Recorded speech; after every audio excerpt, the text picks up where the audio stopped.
Përshëndetje të nderuar miqtë e mi, ja ku po ritakohemi sërish me mua Tirona Lilin në kanalin e rrëfimeve të jetës për të sjellë pranë jush një histori, një dramë të një vajze e cila vjera e saj në fakt i është bërë nën, i është bërë familje.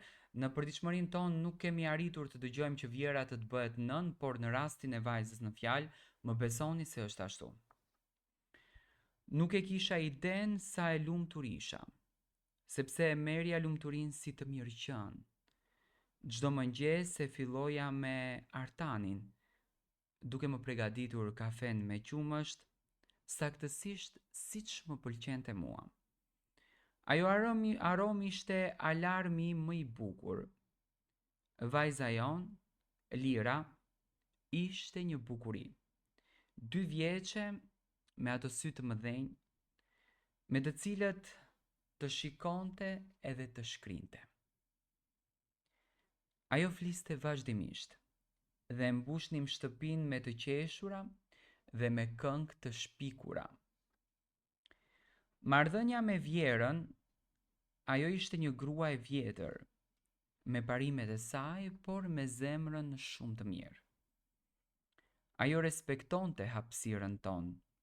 E vizitonim, merrnim një kafe, flisnim për shkollën e Lirës, mama Zana, ashtu e thërisnim.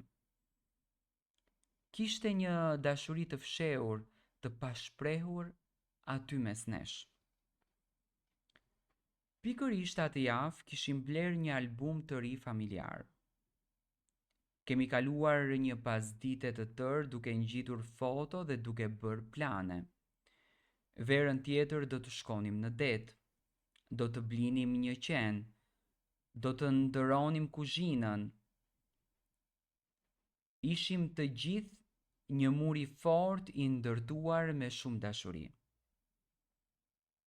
E kujtoj Artanin duke më thënë, ti dhe Lira jeni bota ime. Nuk dua asgjë më shumë se kaq. Kjo fjali tani është plumbi që më vret çdo natë. Tani e di, Perëndia të jep lumturinë më të madhe, që të jetë dhimbja më e madhe kur ta humbasësh.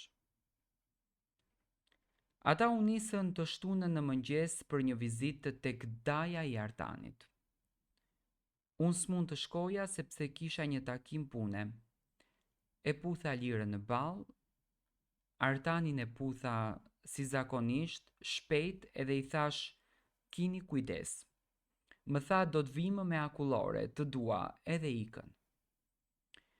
Një puthje e shpejt, një të dua e thjesht, kjo ishte fjala jonë e fundit. Ora shkoi 3 pasdite. Nuk më shkonte në mendje asnjë gjë. Pastaj telefoni. Një numër i panjohur, një zë i ftohtë. Jeni bashkëshortja e Artan Filanit? Ka ndodhur një aksident serioz. Do të vini në spitalin qendror menjëherë. Truri mu fik. Mendova se ishte një gërvishtje, një gomë e shfryr. Kur arrita u përballa me kaosin. Drita, zhurma, njerëz që qanin. Një infermiere me shumë kujdes më mori dhe më çoi në një zyrë të vogël. Aty një mjek me fytyrë të lodhur. Ai nuk duhej të thoshte asgjë, vetëm më shikoi dhe unë e kuptova. Një moment heshtje që zgjati një përjetësi. Ata kishin ikur, Artani dhe voglushja ime. Nuk qava në spital, nuk qava në makinë. U ktheva në shtëpi dhe pa shkëpucet e tyre të vogla pranë derës. Atëherë u shemba. U shtriva në dysheme duke mbajtur sandalet e Lirës. I ndjeja ende të ngrota. Ajo dhomë u kthye në varin tim. U mbyta në një det meri, ku vetmia ishte dallga më e lehtë.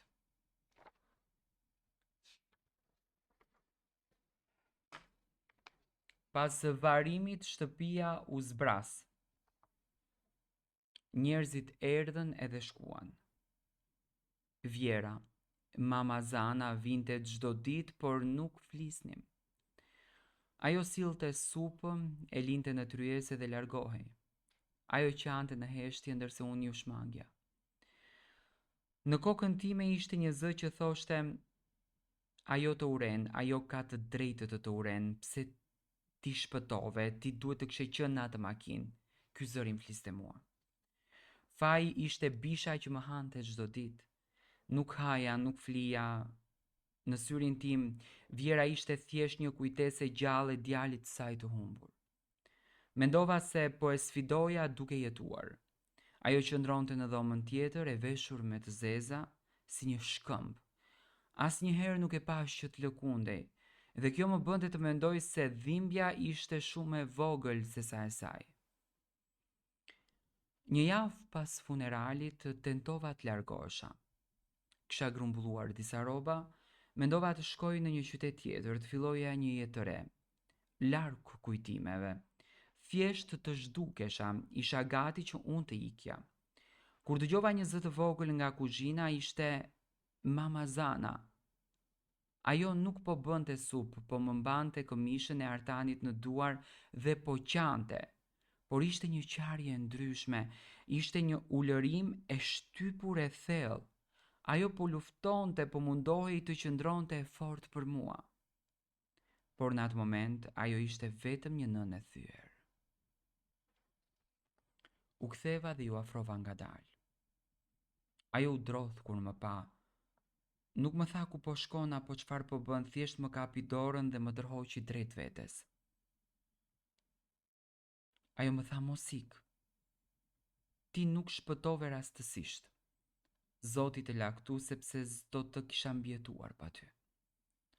Unë humba djalin tim, ai ishte gjithçka, por ti je vetmja pjesë e tyre që mbetet për të më folur. Për të më kujtuar sa e donte ai ëmbëlsirën që gatuaja. Ti je kujtimi im i gjallë, zemra ime. Ti mendon se unë të urej. Unë të dua më shumë se kur. Ne jemi dy gjysma të një dhimbje. Nëse largohesh, ti merr me vete gjithçka që lidh me Artanin. Ti bën që ai të vdes 2 herë. Mos ik, le të qajmë bashkë. Unë s'mund të jem një nën për djalin tim, por mund të jem nën për ty. Të lutem, më lejo të të mbaj. Le të mbajmë njëra tjetrën. Ne nuk humbëm njëra tjetrën, ne fituam. Ajo natë ishte kthimi im në jetë. Ajo s'po më ngushëllonte, ajo po më shpëtonte. Mama Zana filloi të jetonte me mua. Ajo nuk më la të bëj asnjë gjë. Më shtynte të haja, më detyronte të lahesha, ajo gatuante gatimet që më pëlqenin mua, jo të djalit të saj. Ajo përpiqet që të më ringjallë dhe në çdo atom në energjinë time të shpirtit tim.